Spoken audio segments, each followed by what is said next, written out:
Greetings and welcome to our day 2 of our SENT seminar. My name is Reverend Darnell Fennell. I serve as the Director of Social Entrepreneurship. MBA SENT seminar is a time in which we invite social entrepreneurs to gather, typically in person, to equip, inspire, and encourage them as they begin the early stages of development of their social enterprise. This year, of course, a unique year where we're not able to travel. We are having our first virtual SENT seminar. We wanted to expand our invitation to invite not only those who are social entrepreneurs, those who are actively seeking to do work in their local context to make a social impact. We are also inviting all practitioners of faith across the life of our church to explore this conversation of social enterprise, faith, and action leading toward social impact. I want to take some time to define what social enterprise is, as many people can be sometimes new to this conversation and wonder, what do you mean by social enterprise? So the boiled down version of this definition is an organization that seeks to respond to a social issue, seeks to solve a social issue. I believe this particular work is not just the work of social entrepreneurs, but this is the work of the church. No matter how you identify yourselves, this is the work we are called to respond to that which God is concerned about. God hears the cries and concerns of God's people.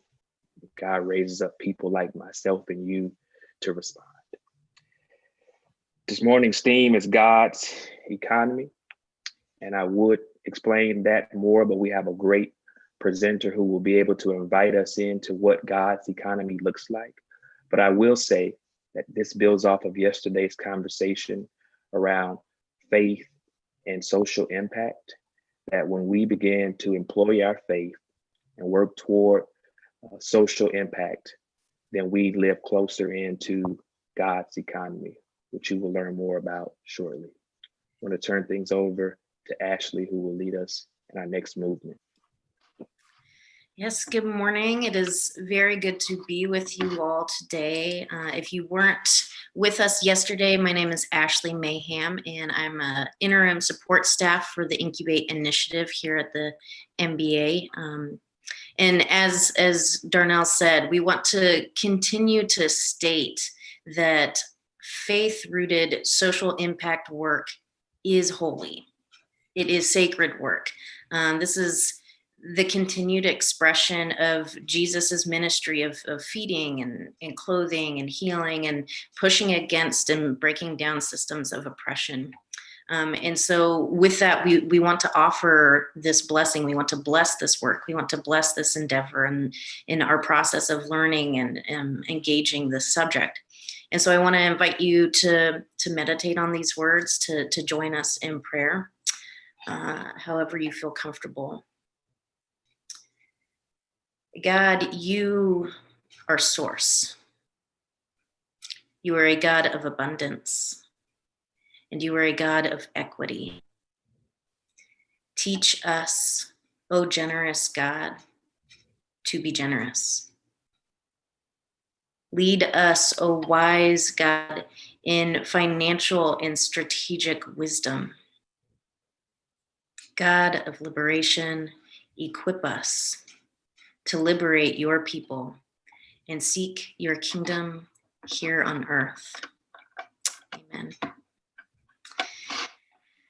So we have a few hopes today when we talk about God's economy. Our hope, or one of our hopes, is that we would cast an even greater and bigger and wider vision of what our world can be, one that reflects God's equitable kingdom.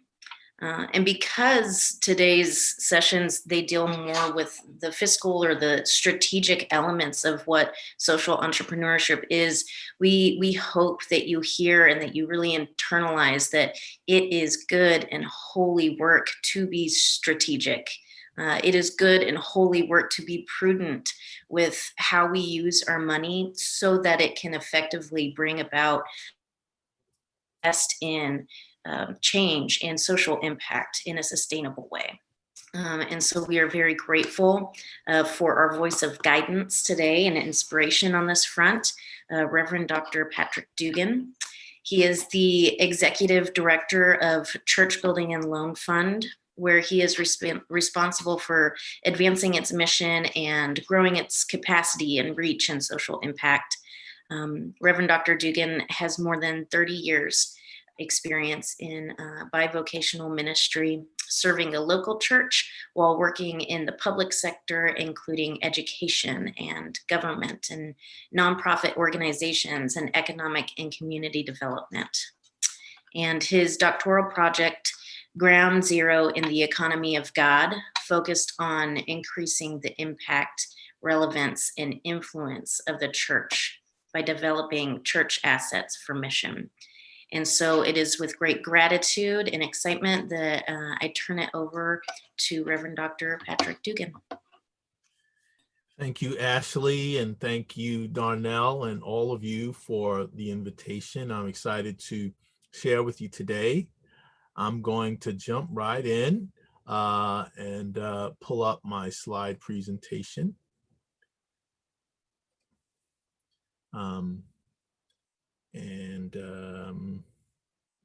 This is a little weird. I have to do this differently, I guess.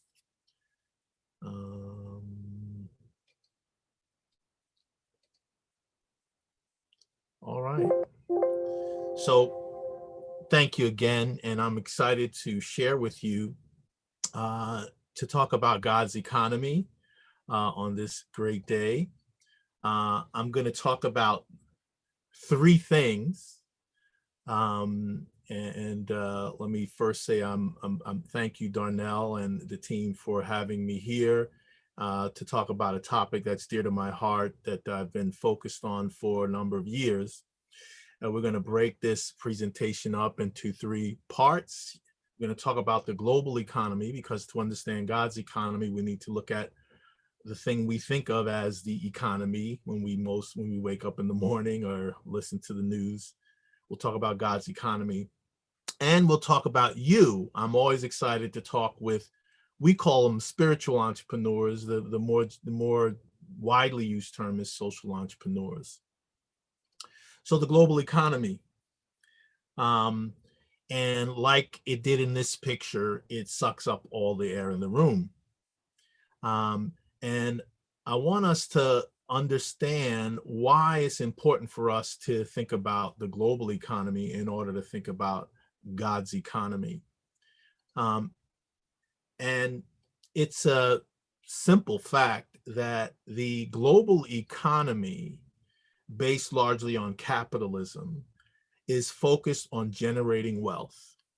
That is the aim of capitalism. That is the aim of the global economy, and it's doing a fantastic job. The problem is, the global economy essentially says, to hell with the rest of the world. What do I mean by that? Well, I read a report every year from the Credit Suisse Research Institute, and I'll gladly share it in the chat later on, that talks about global wealth. And every year it reports on how the global economy is doing. The 2021 comes out in a few weeks. So this data is from the report last year, where it reported that global wealth grew by 2.6% from 2018 to $360.6 trillion. That's how much accumulated wealth there is now in the world as of 2019. And you got to take into account that according to, if you watch the financial news, 2020, which has been disastrous for much of the world, has been a boon to those at the very top of the economy. That wealth growth has continued. Now, why is that significant? Because that's a big number. Now, I don't know about you, but when I hear the term 360 trillion, I can't grasp it. 360 with 9 zeros. Most of us can't imagine what that means. I had to break it down a little bit. So let's pretend that this is $1 million bill. that this is wouldn't that be great? Pretend that this is $1 million bill. To get to the number, the amount of wealth in the global economy, you would need 360 million of these. 360 million $1 million bills. Another way to look at it, if this was a $1 billion bill, you would need 360,000 of these to equal the global economy. In other words, it's a lot of money.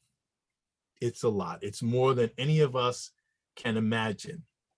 And the fact of the matter is, 1/3 of that wealth is held in the stock accounts, the real estate, bonds, gold, cash.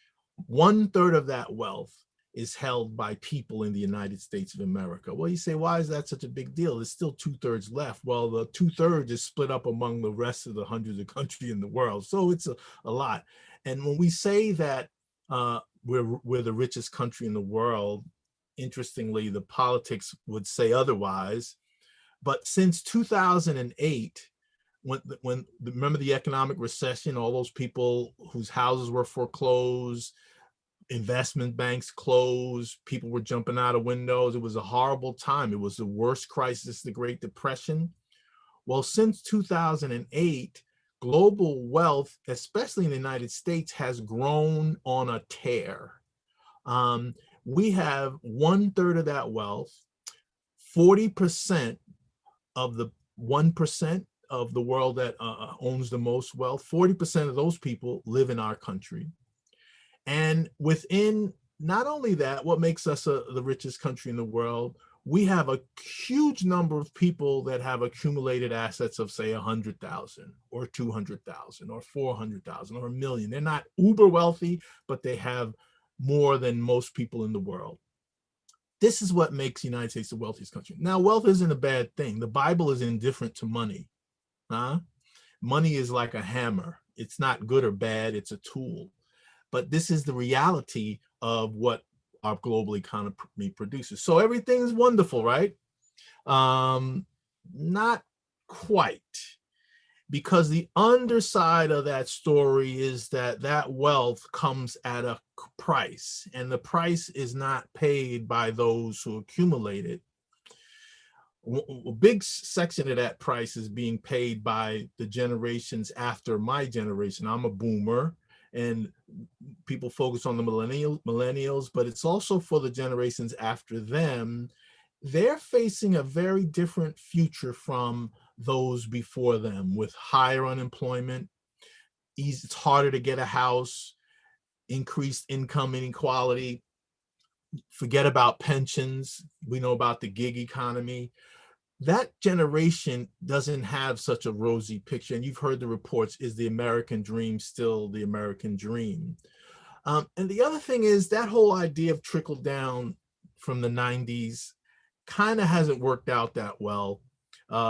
Recently, the CBS reported that over 2,100 people, billionaires, own more than 60% of that 360 trillion, than 60% of the population.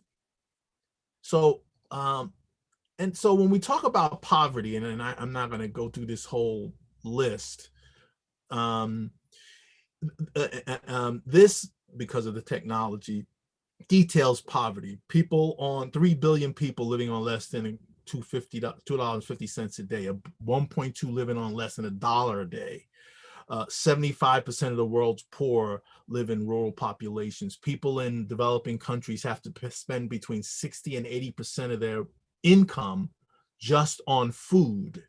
The number of people who are illiterate, the number of a billion people who have no access to electricity, on and on and on. This is the poverty we're talking about. And so when we talk about poverty being, the result of people who are lazy or who don't have a dream and all that kind of stuff, the numbers just don't say that.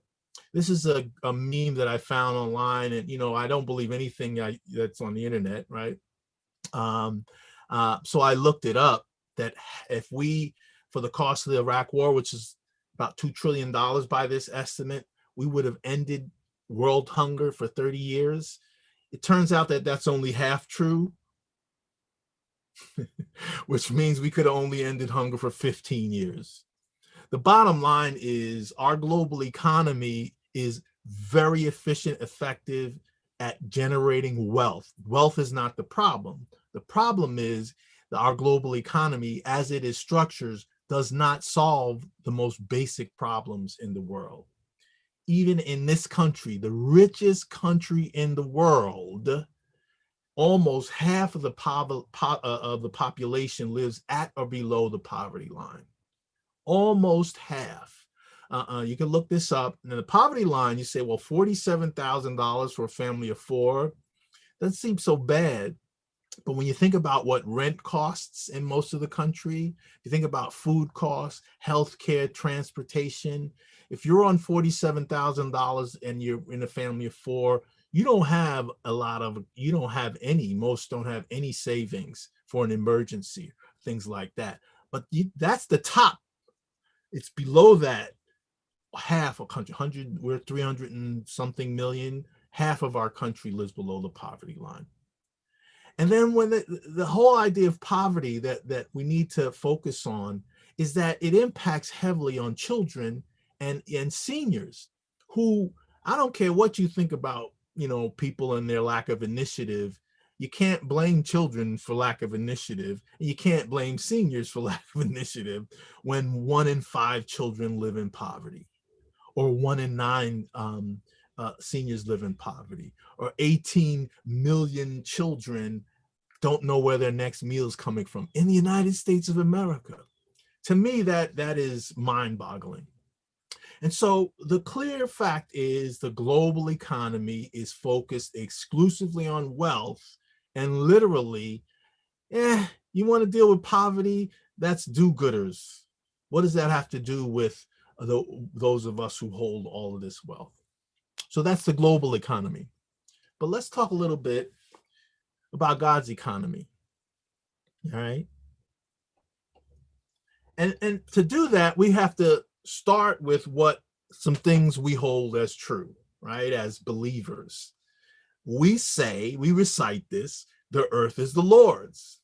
It belongs to God, and God, all the people belong to God. Not all Christians, not all Jews, all of it belongs to God. That is a premise, all right? And then Jesus came along and gave us a different look about what we should be doing. In this prayer we recite daily, some of us every Sunday, for others of us, and occasionally for still others, we literally say what Jesus was teaching. We pray that God's kingdom would come and God's will be done on earth as it is in heaven. We want earth to reflect the abundance, the justice, the love of heaven. That's what Jesus stood for. And when he announced his ministry, he announced that his purpose, his first public announcement, was that he was going to end poverty in all forms everywhere, that he was going to end oppression, and he was going to inaugurate the coming of God's kingdom. And then he said somewhere else, listen, part of what you got to do if you're following me is to co-mission, I love that word, co-mission others to do what I do and do what you're going to do as followers. And then somewhere else, he gave us an array of what this looks like. And I don't look at Matthew 25 as a list, an exhaustive list of the things God wants us to do, but an array, which basically spells out oppression and poverty. When I was hungry, you fed me. When I was thirsty, you gave me to drink. Behind feeding and food and drink is having hospitality, which always boggles my mind. That comes before clothing people and healing the sick and visiting those in prison. This is the array of need that Jesus calls us to address in this movement. And that's what we try to help churches understand and to live into at Church Building Alone From. We work with them around their buildings and other assets to live into God's economy. But wait a minute, where does that term come from? If in this church's movement, your kingdom come, your will be done on earth as it is in heaven, which is really the core of living into God's economy. Making earth like heaven. Well, in the New Testament, we see a number of terms that reflect the idea of God's economy, right? God's governance, God's rulership, kingdom of heaven, kingdom of God, right? And that is the term that we equate. And I like to say, if Jesus had come in the 20th or the 21st century instead of the first century, he would have used the word economy, not kingdom. Kingdom was the form of governance, the way people ran countries and regions. So, but where does that term come from? It's from the Greek term oikonomia, which is a compound word of oikos and nomos, which breaks down to mean household rules. So when we're talking about God's economy, household rules of God, God's dominion, God's rules. You know, when back in the days when we were more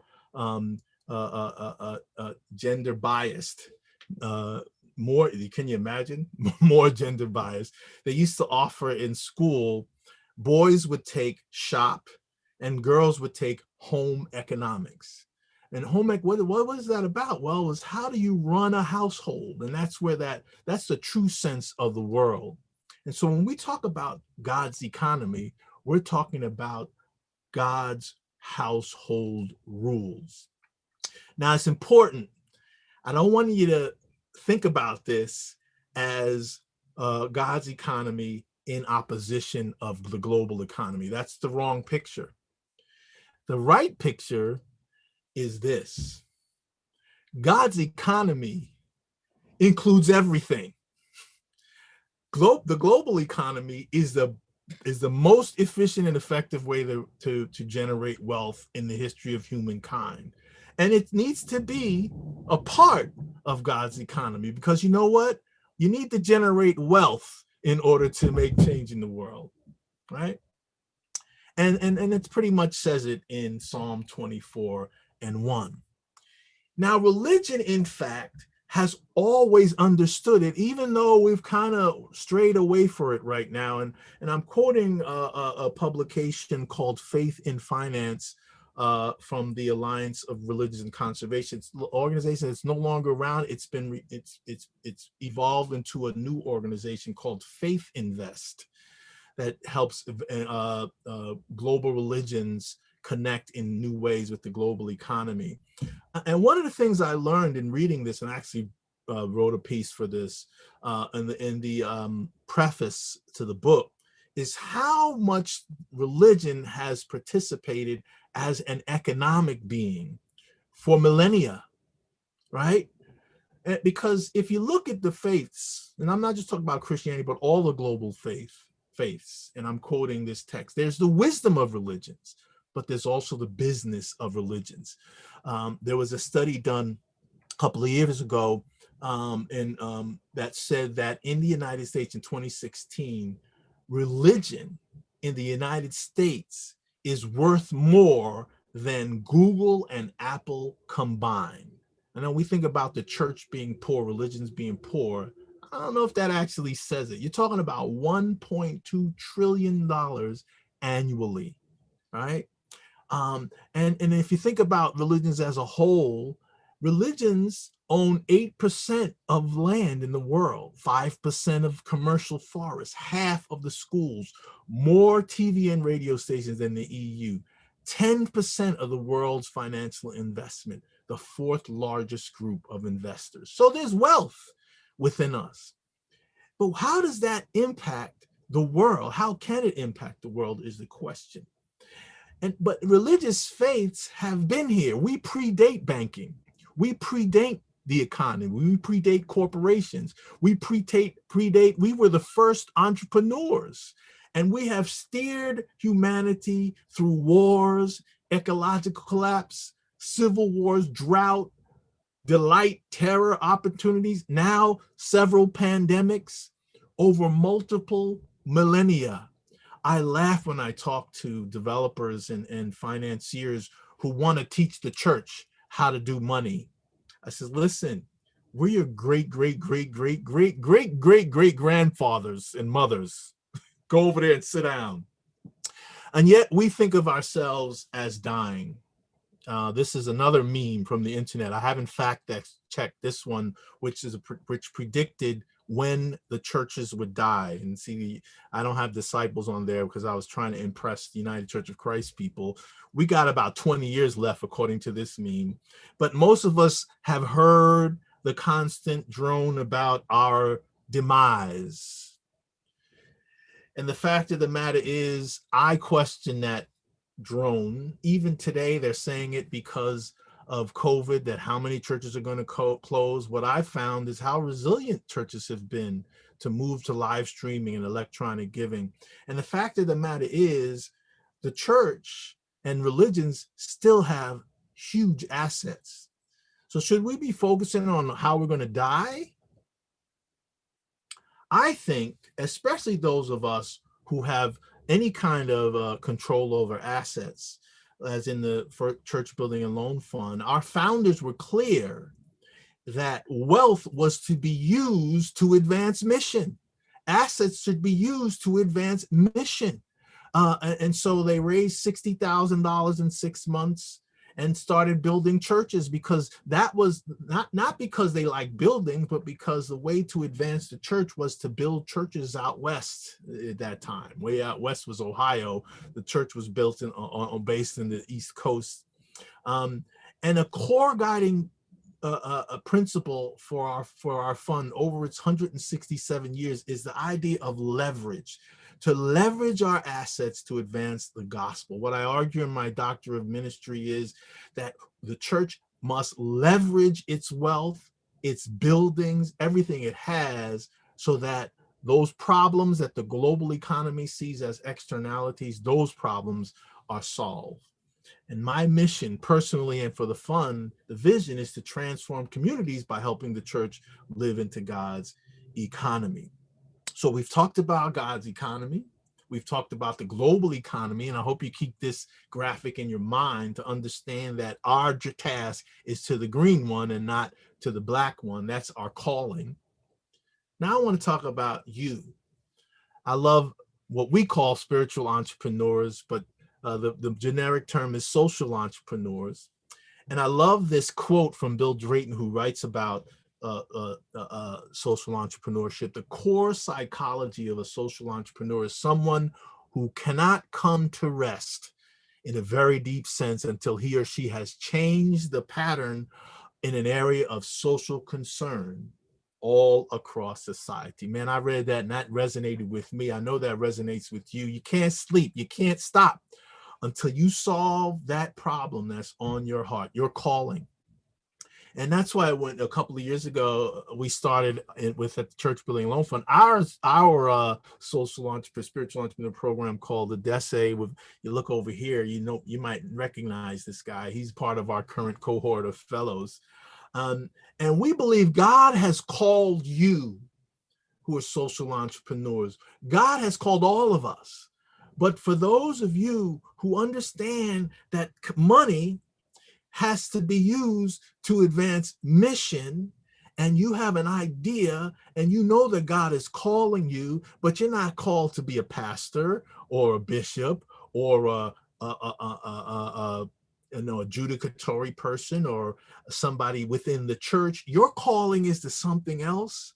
I believe that that's happening. In fact, I know it because I have known people like you all at Sent and the folks in Canada who have the EDGE program and any number of organizations, church organizations that have tapped into this energy of folks who feel called, just as the New Testament says, people called to be prophets, teachers, givers, administrators, speakers of many languages. I think they're people called to be field builders and pioneers and entrepreneurs. But the question is, how do you do this? And I think the key is tapping into what we believe as people of faith. And we believe, I'm using secular language, but what the Bible teaches us is a new paradigm. We believe that a new paradigm is emerging on the planet. And that comes from, this idea in Revelation, that we are heading toward a whole new reality of abundance. And how do I know that? It's a new way of thinking about heaven based on the Bible. I think most of us have wrong thinking about heaven. It's a place where you go after you die. Jesus never said that. The Bible actually says that in the end, we're going to have a new heaven and a new earth, and that God will dwell among God's people on earth. Amen. And so if that's the reality that God is calling us to live into, and if Jesus proclaimed that this new paradigm was his why, that we as stewards of God's wealth, people of faith who have a mind and a sense about money, that God is calling us to multiply it, to find ways to do new things with it, and to multiply it 30, 60, and 100-fold. Remember the parable of the talents. And not just in buildings and affordable housing, but I love this meme. It just turns me on for some reason, even though it's totally confusing. Basically, it's saying God is calling us to do all kinds of ways, to do creative justice making. I think the economy is the 21st century arena of creative justice making, because by co-opting the global economy and making it behave the way it's supposed to as part of God's economy, we disrupt the death-dealing empire. That is our task as social and spiritual entrepreneurs. And as God's co-creators, our job is to redeem the global economy and restore it to its rightful place within God's household rules, because the earth is the Lord's and the fullness thereof. And we do that by creating ventures that counter systemic poverty, that help communities live into God's economy. And we commission others to do the same, so that this becomes a movement, part of the movement. And this feeds into that fullness of time that Jesus talked about, when the new heaven and the new earth would emerge. And so my charge to you is three things. One, to transform the world through your enterprise, demonstrating the fruits of your labor. But do that not just with your heart, which you got to do, but you got to do it with metrics. You got to know, you got to be able to measure your impact using guidelines like the Sustainable Development Goals. I'll show you what that is later in a minute. And as you create models of social ventures, the key to a successful social venture is to bake mission into your enterprise, into your business model, so that everything that you do, every job that you create, every task, every function of your enterprise is living into God's economy and advancing that mission. The other thing is, you got to be a good business person. You want a sustainable enterprise with robust, multiple revenue streams. We have to stop being afraid of wealth and having this idea that wealth is evil. Wealth is not evil. Wealth is wealth. A hammer is not evil. It can be evil, but it can also build. Think about wealth like a hammer. And there's a old song, if I had a hammer, I'd hammer in the morning. And so I want you to think about wealth in that way. The Sustainable Development Goals are 17 goals, a lot of data behind it, a lot of research. And in most places around the world, people are more familiar than in the United States. It's interesting. But organizations around the world are tying their business goals to advancing one or several of the Sustainable Development Goals. We're developing our first impact metrics report, the first of its kind. One of the, we think the only church organization that's doing this, where we're taking our data, working with the Sorensen Impact Center, and they're helping us to put data behind demonstrating transformation in the world. So the key to all of this, if you remember nothing else, is to, and I like to change this Matthew 6:33 to, let me go back. Oh, shucks, messed that up. To the saying, it says, seek first the kingdom of God above everything else, live righteously, and God will give everything you need. Seek first God's economy above all else and live righteously, and God will give you everything you need. I'm ending about 10 minutes early because I was rushing. I thought I had too many slides, but I'd love to hear your questions.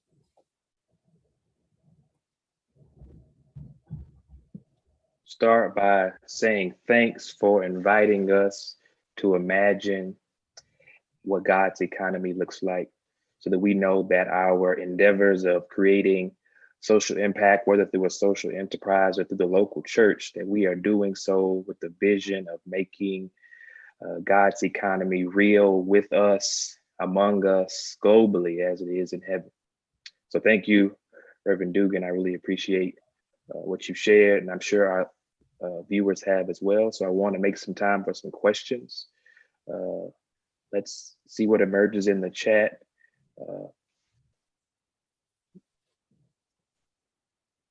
And if you all don't have any questions, I'm sure Ashley and I would gladly ask you some questions. I want to definitely make space for those to ask our presenter some questions around that which he shared.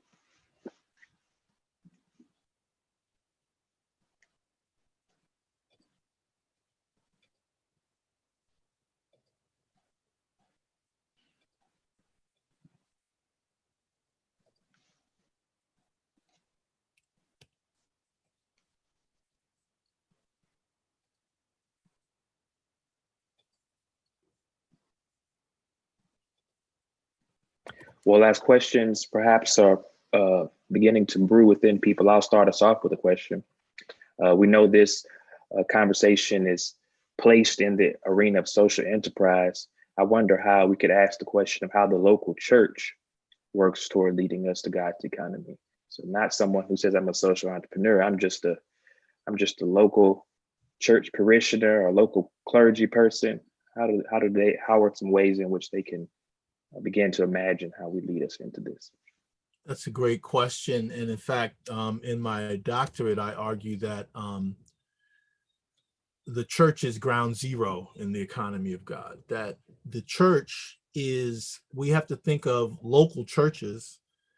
And now, even when I wrote it, I didn't anticipate a pandemic, but local churches as God's property, and some of the church buildings is God's property, God's way of being present in every neighborhood.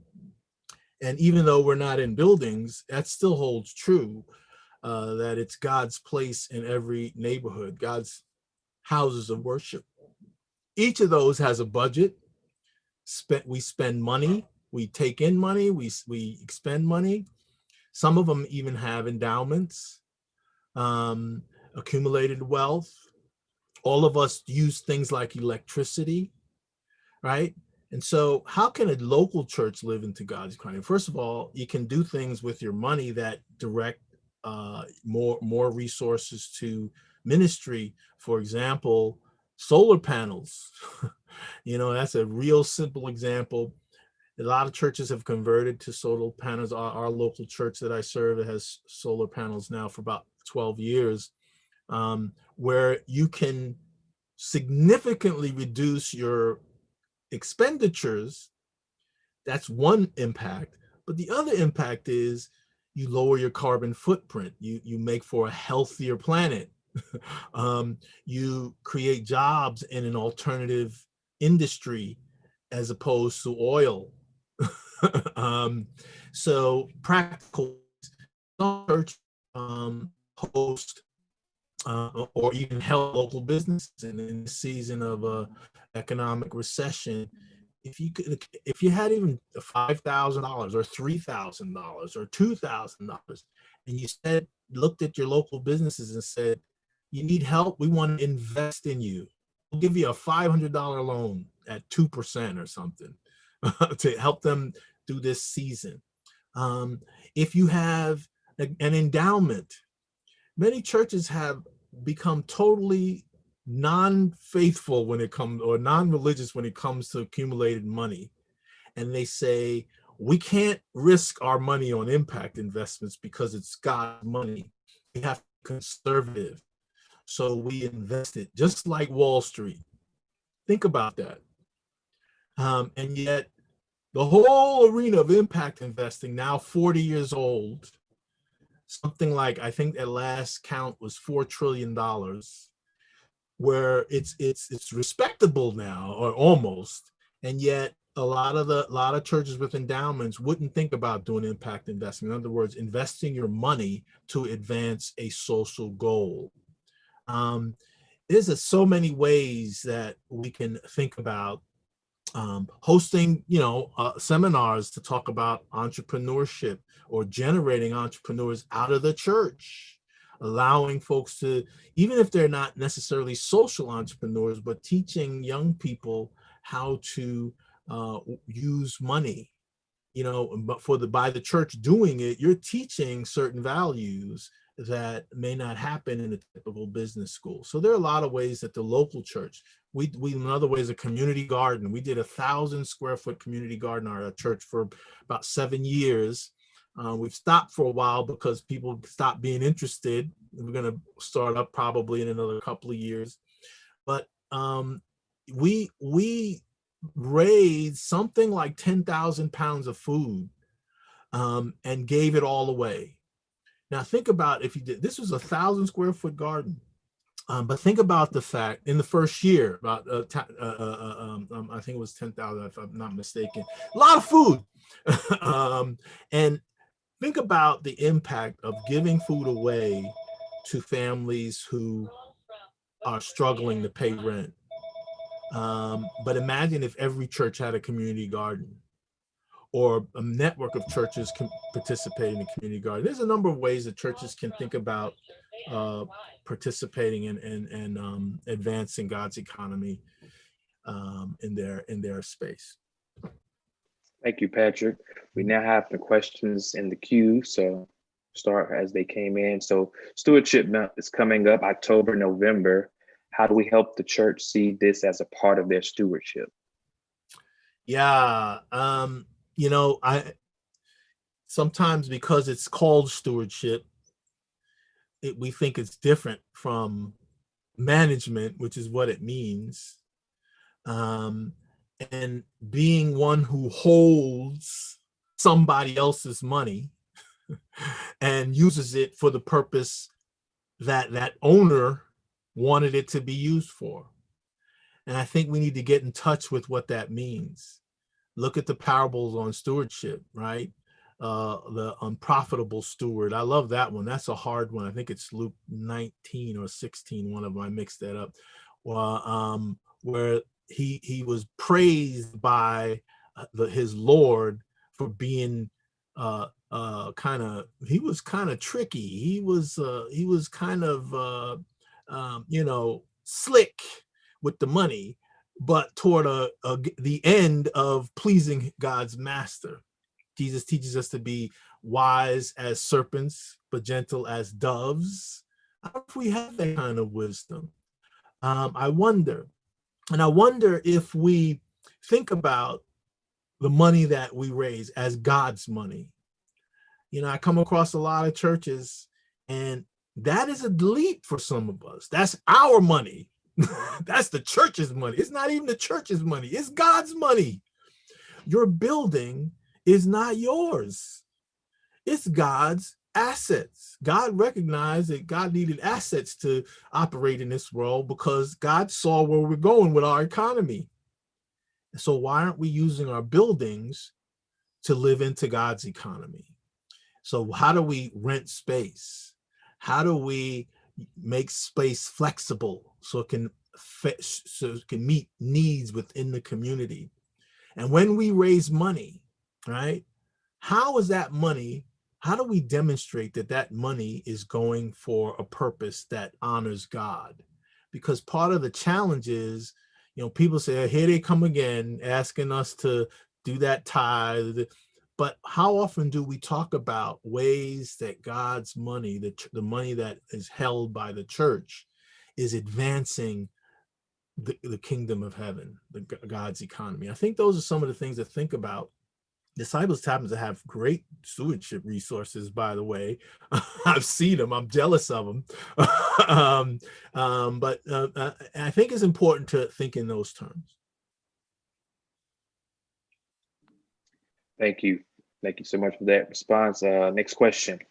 At what point, does God's economy conflict with the global economy and becomes disruptive to the global economy to the point that those who benefit from the global economy are threatened and disengaged from supporting God's economy? At every point. But we got to be wise as serpents. So you don't have to argue your point to a fierce capitalist. You just got to do your business. Nobody asked me if they could accumulate all the wealth in the world. Nobody came to me and had a meeting. They just did it. And I think if we're worried about opposition, then we're kind of non-biblical with people of the book, because Jesus told us that we're going to suffer. The lectionary text talks about suffering this week, I think in the Gospels, that we should welcome suffering. Not that we like it or we want to say, you know what, I think I'll suffer today. But the fact that we would argue that wealth should help solve problems, who's going to argue with that? That's what the people at 3M would tell you. All right. So I want my wealth to solve problems. I want my wealth to have an impact. I want my wealth to advance the end of poverty in the world. Okay, you're against that? God bless you. But yes, the fact of the matter is we have to decide, who do we serve? That's the Bible. So whom do we serve? As for me and my house. And I think it's important. This is not for the faint-hearted, but in fact, most social ventures are not in the face of a raging I'm forgetting the term, fascists who hate everything to do with social good. Most vendors are just doing great business. I think of your project that you're thinking about, Darnell. You're not saying fight the power to IBM. You're trying to help other entrepreneurs. I think of a bakery of one of our first group of entrepreneurs that we worked with, where they created a bakery that hired recent immigrants, and gave them employment. Okay, I think of another enterprise I know, which is a shopping mall that consists of a thrift shop owned by a church organization, and they're generating wealth to employ people and meet needs. So yeah, it's not exactly Wall Street, some of them, and there's some large enterprises out there that have those kind of values, and it doesn't please those who would say you should be all about profits. But so what? Thank you for sharing that. We have some more questions. This comes from Terrell, part of New Church with our, Terrell. Yeah. How can we as a denomination begin to build wealth differently, moving away from fundraising and capital campaign to thrive, start new churches and sustain healthy congregations? And is there a way that the UCC or another denomination is doing this that we can learn from as the DLC? Well, I want to learn from Terrell and how disciples started all those churches. I have his graphic right on my pile of papers somewhere. I look at it every now and then and say, wow, I wish we could do that at the UCC. And certainly I think it's important for us to, as a church, push this agenda. I think as a denomination, I'm pushing our denomination, and from my seat at a church building and loan fund toward impact investing. And I think I've had some success in pushing that. Our United Church Funds just launched the Just World Fund recently that's all about impact. A couple of years ago, they did a fossil fuel free fund. I think in our investments as denominations, I believe every church should have every denomination should have an impact investment policy. I mean, I can't, and I'm sort of unreasonable about this. I don't understand why every church does not have an impact investment policy. And our church doesn't. Not specifically. We all have a socially responsible investment policy, which came out of the 70s when divestment was the thing, and shareholder engagement. I think those are great strategies. But I think we should be, if all institutions, the one that says our money needs to be about advancing the church. Secondly, we want to make sure we generate surplus. But we don't say that. Even though we call ourselves so-and-so church invested, that's not necessarily first in our thinking. Impact first. So I challenge denominations. As far as building into ventures or revenue generating into our ministry models, I don't think it's an either or. I think we'll always have giving. I don't really have a problem with fundraising, but I think that's limits us. I think we need to see our organizations and our property as assets and figure out ways how to generate revenue, but again, how to advance mission first so that the enterprise you're doing is actually advancing the mission. So simple one, look, churches do weddings all the time and many of them have fellowship hall. Why not do a wedding business? Where people give $30,000-$40,000 to the catering hall down the street and then want to give the preacher $150 to do the ceremony.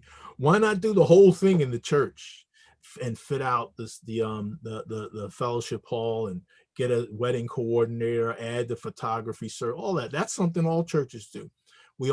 Many churches have commercial kitchens. Those commercial kitchens or have a kitchen space that can be made into commercial kitchens. That commercial kitchen can become a revenue generating center for the church. We have sometimes auxiliary space. Perhaps you can rent out space to help small business people. You're helping somebody and advancing prosperity in your neighborhood. So we have to think in terms of multiple revenue streams, not because giving, we're always going to have, and we always should have giving, but that should not be the only way. And a lot of churches, we're working with a number of churches that see their properties and are either using excess property for affordable housing or including affordable housing, which is a way to generate revenue while also providing much needed housing. That's why it's a no-brainer for a lot of churches. If you make that a part of your plant in a way, you can offset some of the costs of your facility. Not every church is able to do that, but those are some ideas that the churches should be thinking about as they go forward and try to live out what we're talking about today. Thank you. Our next question I'm gonna rephrase it. I believe is, does God's economy relate to political impact too? Absolutely. Everything is political. And politics is not just, Republican, Democrat, who likes the guy in the White House, who doesn't, voting. Those are all important concerns. But everything is political. Every statement, when you say, I want to end poverty, you are making a political statement. You're shifting the power dynamic, and politics is about who holds power. So if you never endorse a candidate, which you're not supposed to do as a church, or invite a candidate to come to your church, if you don't engage in the, what the television calls politics, you're political anyway. If you do nothing, you are making a political statement. If you do nothing that you consider political, what you're saying is, we agree with everything that's going on, and we're not going to do anything about it. That's a political statement.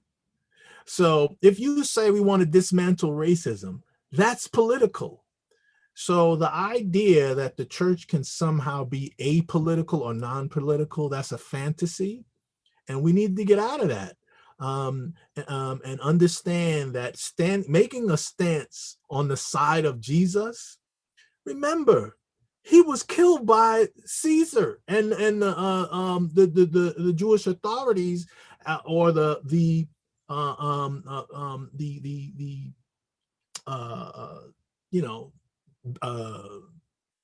folks who were part of the government. Jesus was political. Jesus wasn't about, oh, we just love everybody. And, Jesus, when the temple was going awry because they turned the temple into a money counting house, Jesus tore the place up. That was a political statement. He says, this is God's house. You're not supposed to be robbing people. And that was the issue. It wasn't the selling of doves or things for sacrifice. It was the exorbitant fees that they were charging, right? Because people came from afar to do their sacrifice. Now they're going to charge them $300. It's like when you go to a sports arena and buy a popcorn and it's like $9, when it's like 50 cents, or the movies. That's what they were doing in the church house. You said, no, you're robbing people. So everything is political. And I think we need to we're deluding ourselves when we think that there's the church, and we can't mix church and politics. It's a naive understanding of what it means what politics is. Mm-hmm. Thank you. Appreciate that. We have a question. We have about 15 more minutes to answer questions. So this comes from Richie Sanchez, who is a regional minister in California. What are some of the ways you can imagine how the church should leverage its assets? Well, we talked about that, right? With impact investing, understanding that your money has impact, is going to make an impact, whether you're intentional about it or not. So for example, if you bank with a global bank that funds countries that you think are doing evil, or do you bank with a credit union? Most credit unions have a missional purpose, and they offer all the same services. So why not bank with a credit union? There's some church credit unions. Why not bank there? That's leveraging your assets for mission without doing a thing. If you have excess property and you figure out a need, and Rick Reisinger at the Disciples Church Extension Fund he's like a mentor for me. He's like a mentor for everybody in this field that we're in. Has worked with a number of churches to repurpose their buildings around community needs, especially in a season where churches are struggling with resources. Repurpose your building to meet the needs of the community. Gone are the days when the church building is to be worshiped. Oh, we can't have this meeting because the Bishop Flunder, who you had on yesterday, tells a story of a church that didn't want to serve people because they had just put in new carpet and they didn't want the homeless people to mess it up. How absurd is that? We have this idea of our churches as museums. Even St. Patrick's Cathedral that spent $170 million on a renovation, I was critical of that until I studied it and realized that they have 15,000 visitors a day. And much of that money was raised to pay for that renovation. And it did restore the place. I said, well, okay, 15,000 visitors a day, $170 million renovation, that ain't that really isn't that outrageous. But our churches aren't St. Patrick Cathedral. We don't have to have, our stained glass windows must be restored. We need to raise $1 million. We have to redo our pipe organ. We got to raise pipe organs are outrageous. Listen, if that's your thing, great. But if you really want to leverage your assets for mission, we got to think differently about what is the purpose of God's money and what is the purpose of this building. Many of us came into, a lot of us didn't have anything to do with it being there. We just showed up one day and we made it our church, and now we don't want nobody else to come in there and mess with it. We have to think differently about the assets that are in our hands, that God has placed in our hands. That's what we're talking about when we say stewardship. It's not the church money. It's not our money because we gave it. We have given it to God. And the simple question is, what would God do with this money? I think if we ask that question to ourselves, some of our decisions would be very different if we answered it honestly. Wow. What would God do with this money? I could talk all day, so you just let me know when you want me to stop. We have about 10 more minutes. You're good. We're doing good on time. I have a question from Brenda. If shifting to community business investment, what are the best practice for approaching it? Do you recommend churches establishing separate development corporations to do so? Well, first of all, I don't know if it's in a shift so much as an expansion, and you certainly need leadership that's understands certain things. You need support. The decision to start a community development corporation, which several churches do, is not something you just jump out and do.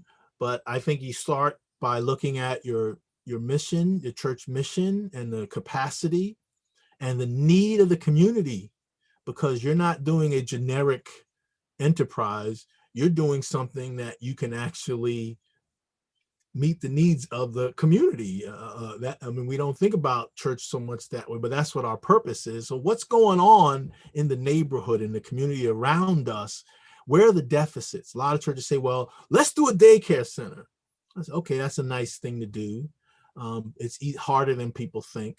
But the thing we don't often think about is, okay, so one, how many other daycare centers are there in the neighborhood? What's the demographics of the neighborhood?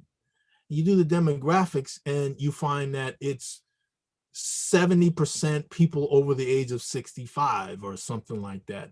How many kids do you think there are, who need daycare, unless they're being taken care of by their grandparents? So it's not a generic, I'm going to go do this. The thing that you do has to be based on a need that you're meeting in the community and the unique capacity and personality of the church. Some churches are more inclined to some things than others. You have churches that are really huge on prison ministry. You have churches that are really, their thing is music. Another church, their thing is the arts, music and the arts. Another thing is maybe it's food. It could be dance. It could be, crafts.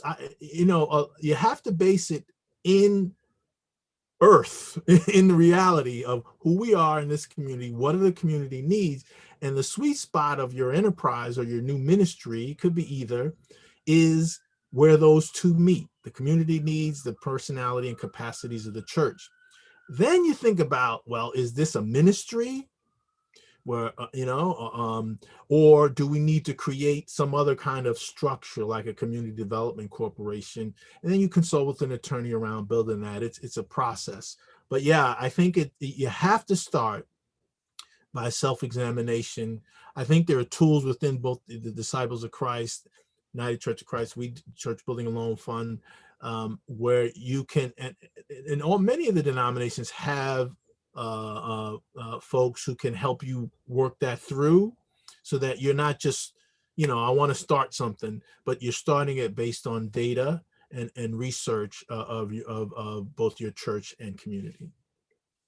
Hope that answers the question. So we have two more questions that we're going to speak to, and that is, could you say more about what an impact investment policy is and what is part of it? So we have an impact investment policy. We're about to revise it again. We've had it since about 2014 at the Church Building and Loan Fund. And basically, it lays out your principles, your objectives of your investment. Typically, an investment policy, every organization probably has, if they invest, they have an investment policy which says, we're going to put our money in these kinds of places. We're going to, instruments, stocks, bonds, mutual funds, whatever. We're going to expect a certain return. Most churches are socially responsible. That'll be said in other words, they don't invest in things like firearms, nuclear weapons, gambling, cigarettes, the so-called sin industries, right? Most will say they won't do that. And they'll talk about how they will review. It talks about how you manage your money. Well, an impact investment policy simply states that you expect not only a financial return, but a social return. And you will take into account both factors in making investment decisions. And some may go as far to say is, we are even okay if we meet our impact return and we don't make the financial return we expected, as long as we hit the social return. Now, that's not to say you have to lose money because you advance for social returns, but it could say that. So, for example, I'll give you two examples of impact investments. We have one that helps people repair their credit and does small business loans with an organization. That is a fixed income investment that we make 5% a year. Okay, that's a pretty good return, right? We have another one that's also a fixed income investment. That means that it pays interest. It's not a variable return, that we have invested. The entity that has that money, holds that money for us, uses that money to build affordable housing in poor neighborhoods. We invested in one of the first social, they call them social pay for success bonds. They're not really that. They're investments that advance a social good. This one actually was built based on keeping returning citizens from going back to the criminal justice system. And the return that we could have gotten, it was in the beginning was up to 12%, was the money that the New York State government saved by people not returning to prison because of this program was paid to investors. Now, that investment, the other two have met their return. That investment, was a small investment for us, about $100,000. That investment did not succeed to the extent that they wanted to. Let's say, I think it was 2,000 returning citizens they wanted to help to meet their goals. They only helped 1,000. So we didn't make 12%, but we got back, it was a 5-year investment. We got back 100% of our principal. We consider that a successful investment because we advanced the social goal, all right? But overall, and then we also have investment United Church funds that are impact, fossil fuel free. It has no stocks that within carbon-based, no investment in carbon-based fuels. We're also a lead investor in the Just World Fund, which actually is a fixed income investment. But fossil fuel free is both stocks and bonds, which means your equities, stocks, and also a fixed income. And we've actually done well. Last year, our impact investment portion of our portfolio returned 10% altogether, okay? And if you read about impact investments have outperformed the market over time. So the notion that you have to lose in order to advance mission through your investments is not just not the case. And there are a number of organizations that are coming about that are helping organizations to measure that impact. So I can refer whoever to a couple of organizations to talk about that. Sorensen Impact Center is one. They're based at the University of Utah. The Mormons happen to be some of the most entrepreneurial folks on the planet, very interested in impact investing. Because of their religious beliefs. And we found that they are innovative in so many ways in this arena of impact. Now, I'm not a Mormon, obviously, but I respect their gangster, put it that way. So we work with them in developing impact metrics. They both invest and also educate and do research around impact investing. This has been rich, Patrick, and I want to close us out with this question that comes in from Stephen. It says, how do you get leaders at higher levels to see the value of God's economy and local ministries and to understand that the value of new ideas and concepts, even when they may not think it fits their understanding or concept? I'm glad that question came up because the reality is most church leaders either don't understand or are not believing in the idea of a church having impact investment policy, for example. It's not that I think it logically it makes sense, but people are afraid that if they're responsible for church resources and they're not doing well, that somehow that would put their jobs at risk. And I get that. But it does take education. It takes advocacy. Within our own denominations, none of them are free from sin. And we have all of the issues of any bureaucratic organization, right? Not to cast aspersions on Disciples or United Church of Christ or Presbyterian or anybody. This is the reality of human institutions. They have the doorkeeper, the gatekeepers. You have people who are stuck in the old ways, and people who make decisions that may not necessarily agree with the Darnell Fennells in the world who coming up with all this newfangled stuff. What you got coming here, that kind. That's humans. So our task is to be advocates and be patient, to do our research, to share that research, to demonstrate examples of success, be open about failure because you're going to fail. And I encourage my staff, make mistakes because that means you're actually working. You want to make no mistakes, don't do anything. But it takes that because we're old. We're 2,000 years old.